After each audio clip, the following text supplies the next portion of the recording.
Hey everyone, it's Abby from Abby Does Everything Vegan. Today we are going to do the impossible, well maybe impossible. We are going to be doing a vegan jiggly cheesecake. Now if you don't know what a jiggly cheesecake is, it's a Japanese style cheesecake that is very fluffy and almost jiggly from all the egg whites that's in it. And today we're going to try to make it vegan. Let's get started. Okay, to start off we're going to take a medium-sized saucepan. Over here we have 2/3 cup of non-dairy milk. We have 4 ounces of cream cheese and 7 tablespoons of vegan butter. Now we're gonna put everything into the saucepan and whisk until it gets nice and creamy and smooth on medium heat.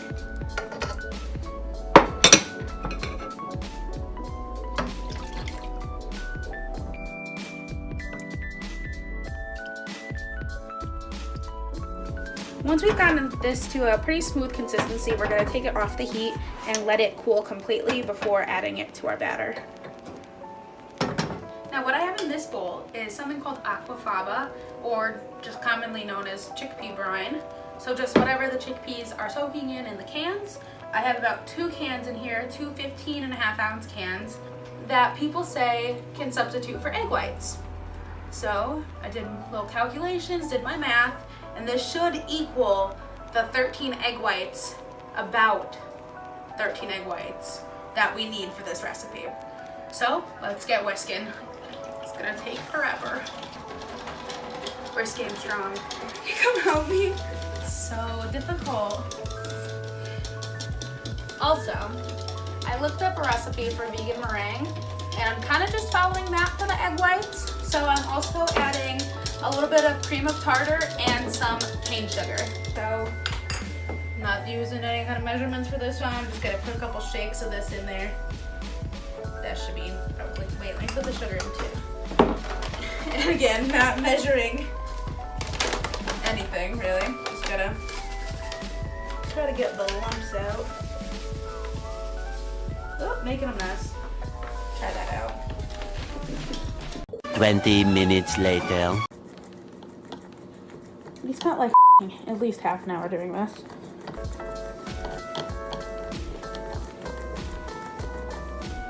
Now onto our batter. We're gonna start with the eggs. So I have 8 eggs worth of egg replacer. I'm gonna use powder, put it with the water. I'm using the one by Follow Your Heart.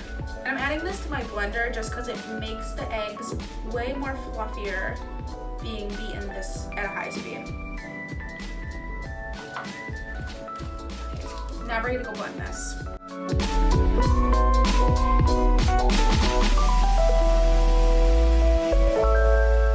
So now that we took our egg mixture out of the blender, it is a little bit thick, but I think it's okay because our cream mixture is a little on the thin side. But now we're just gonna sift in 1/4 cup of flour and 1/4 cup of corn starch, right? Is it cornstarch? It's white. I think it's cornstarch.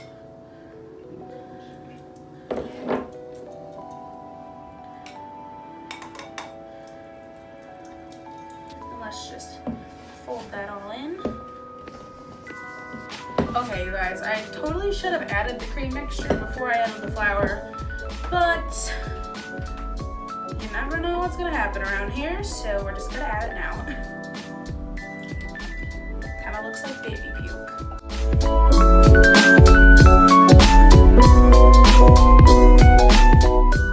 So after a lot of whisking and a little help from our food processor, we got our egg whites that are pretty fluffy. So we're gonna take our egg whites and we are going to put them into our egg yolk mixture and then gently fold it in.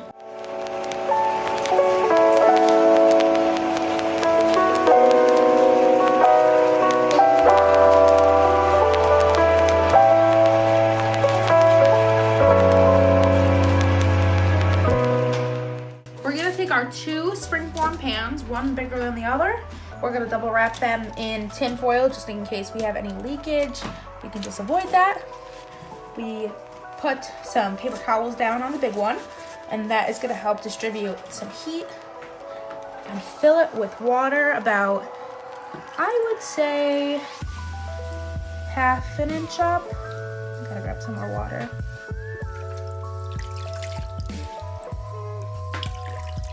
That should be good. Then we're gonna place our smaller one right in there. Oh, fuck, it's too much. It was at this moment that he knew. He fucked up. Oops. Take it out. And, so we found out the springform pan wasn't probably the best idea.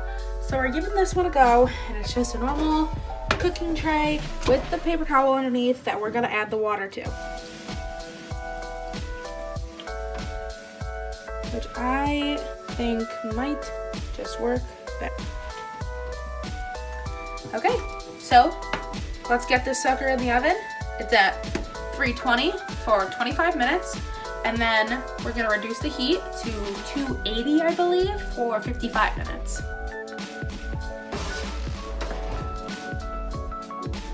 Try to not spill this damn berry.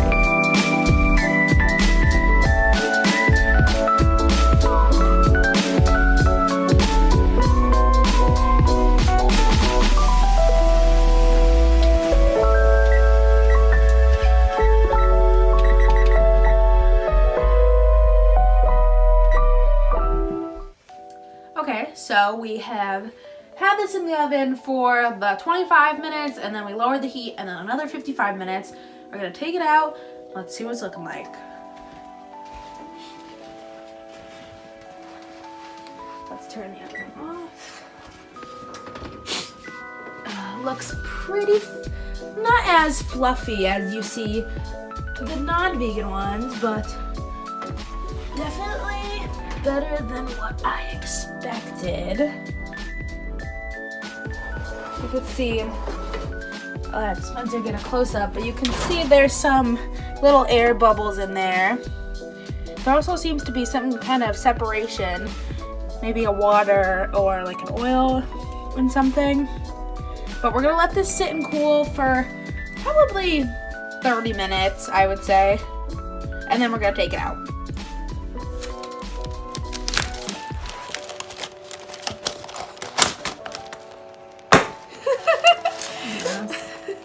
Oh god, it's a little, wet? A little wet.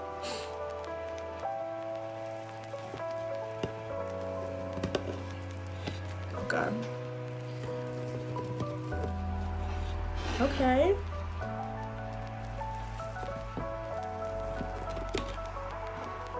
Actually, does it look awful? Oh. Take that bad boy out.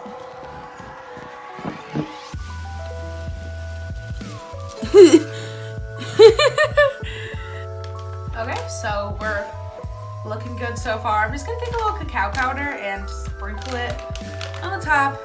The original recipe calls for powdered sugar. I was expecting the worst. I was expecting a big plate of soup and a mess. They stayed together. I'm very proud of this. I don't know if I could call it a fail. No. I have 3 people with me to try this damn cheesecake. Let's do it. Spencer, can you go first?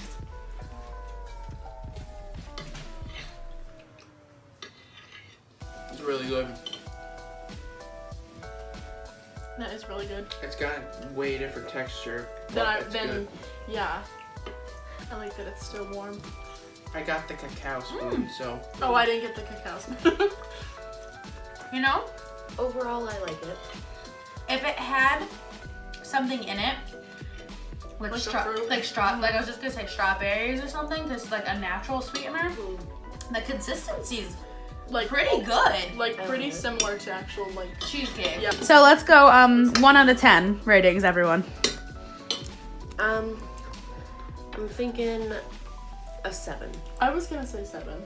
I'm a cheesecake connoisseur. I would say Let's not. this is, even though it's vegan, I would say it's definitely an 8. So that is it for this video, you guys. I don't think this was completely a fail. We got a decent fluffy-ish cheesecake out of this, which I additionally topped with some frozen raspberries.